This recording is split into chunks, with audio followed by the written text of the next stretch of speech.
When I'm sketching my interiors, I was thinking of luxury hotels. Visit a luxury hotel and you immediately get that experience, that feeling that you're special.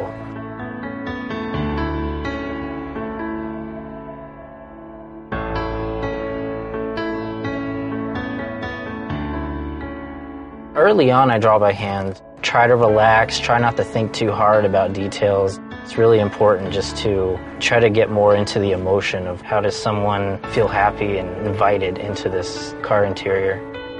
You know, it's quite a long process. You have to reinterpret so many times what it is you're designing. You really get emotionally attached to your interior, and sometimes it works out. Sometimes you have to take a step back and really see what everyone else's first impression is. Lincoln is definitely luxury interiors. We all have to work as a team to build this one interior with that same feeling.